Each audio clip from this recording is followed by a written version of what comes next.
What's going on, everybody? This is Jeff with Altcoin Buzz. We're going to do news from around the cryptocurrency sphere, taking a look at current market dynamics as well as some news that's worthy of being discussed.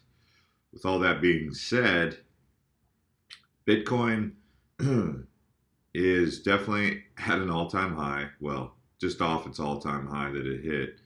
You just look at the 24-hour chart here. It's almost $17,000. Some would call it $19,000, depending on what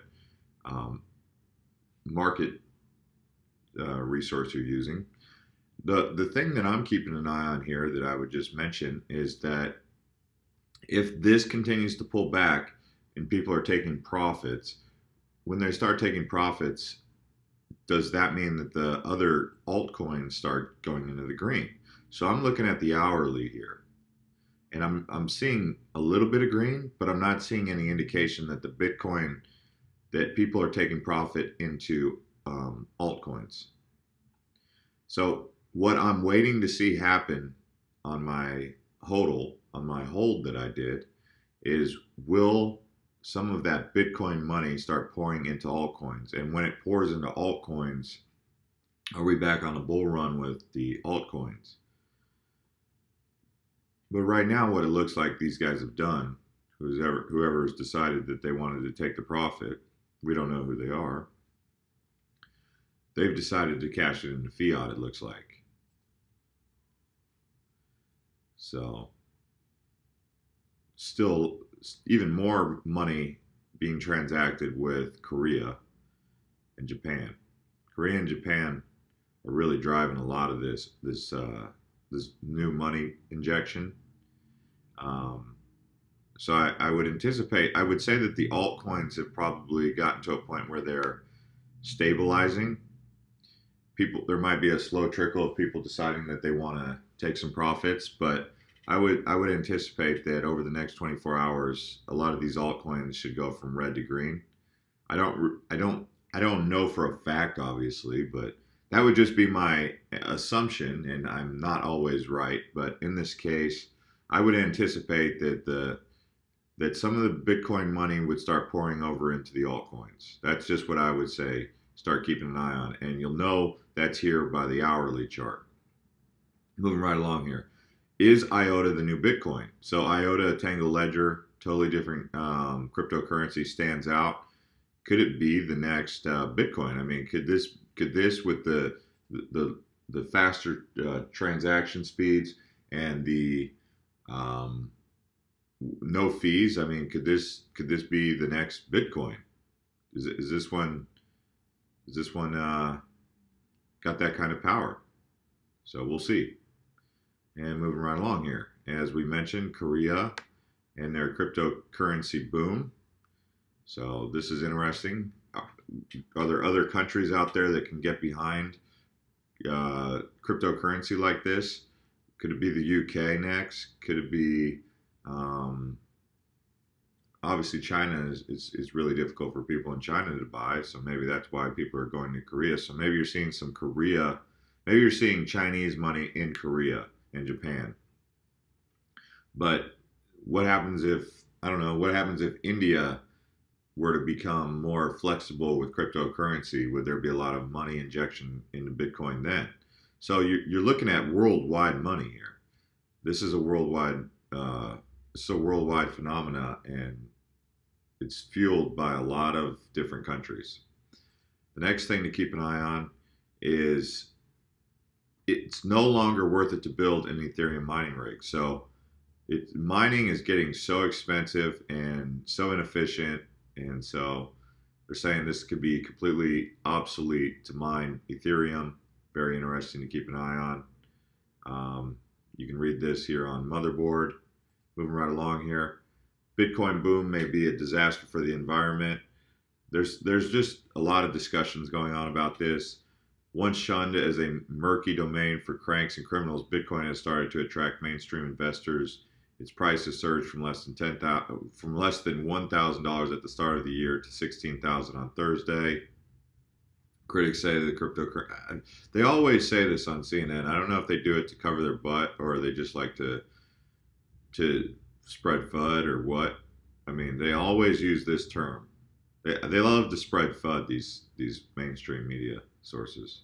But I always include the mainstream media in this because you got to know what the mainstream is telling the mainstream, the masses, right? So here's something cool, right? Ron Paul asked his followers to rate Bitcoin versus gold, dollars, and treasuries. They chose Bitcoin. So Ron Paul's libertarian followers love Bitcoin. A wealthy person wants to gift you $10,000. You get to choose in which form you'll get the gift. But there's a catch. You must keep the gift in the form that you choose, and you can't touch it for 10 years. In which form would you take the gift? Bitcoin wins it out. Now, most of those people who chose Bitcoin were probably the younger people. Most of the people who chose gold were probably the older generations who've been around a lot longer, right? And then the people who chose the 10-year treasury bond, probably in the older crowd. And then Federal Reserve notes, okay. That kind of craze kind of stuff would usually, some people would suggest, well, then buy Federal Reserve notes or U.S. Treasury bonds, because if everyone's on board with this is the dip. Buy the dip, right?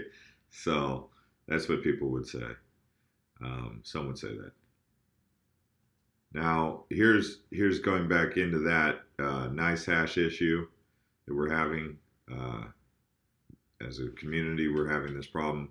So the Slovenian company NiceHash was hacked for 4,700 Bitcoin, and with the price over $16,000, that just keeps this number going up. Yesterday it was 64 million, now it's 70 million. The reason it keeps going up is because the price keeps fluctuating. It's not the total. The total of the amount that we're taking still remains the same. But because the price of Bitcoin keeps going up, that changes. The company has suspended transactions as it investigates how the hackers made off with the loot. Exchanges such as NiceHash have offered Bitcoin for users' computing power, which is utilized to make more of the currency.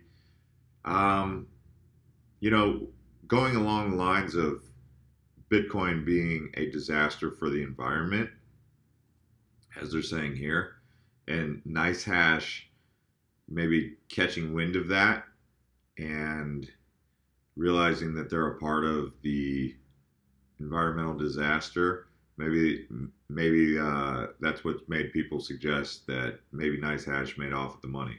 Me personally, I'm not going to speculate either way because I don't know. But yeah, of course, if you go onto Reddit and you go onto many comment threads, people are saying, "Oh, it sounds like an inside job, this and that." I don't know. I don't know.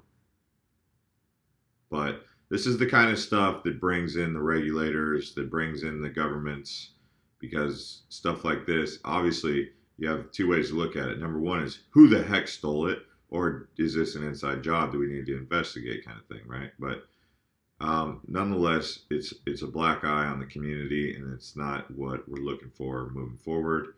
So yeah, if we're just going to take a look here at the markets, let's take a look at the last hour since we've been, yeah, it's starting to turn a little bit green here, guys.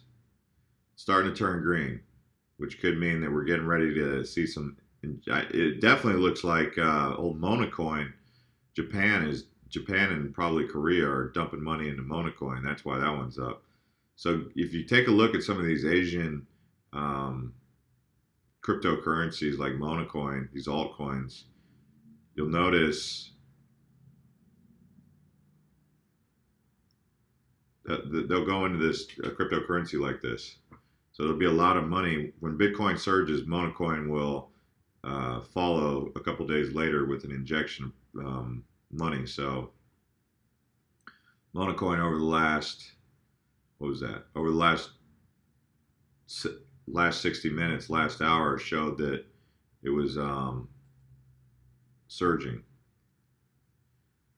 Look at this, up 11% over the last hour, down 9% over the last 24, but The fact that you're seeing all of a sudden an injection in cash means that people are taking profit on their Bitcoin position, and they're going to probably start pushing them into altcoins, which means that if you bought on the dip, what's that mean for you? So you saw all these altcoins in red, you did what? You bought. You didn't panic.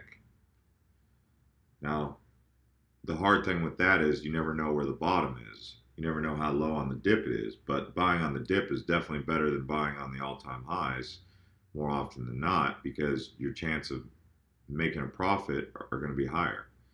So anyways, guys, this is Jeff with Altcoin Buzz. Thanks for watching Altcoin News. If you're new here, you can subscribe, and we'll see you next time.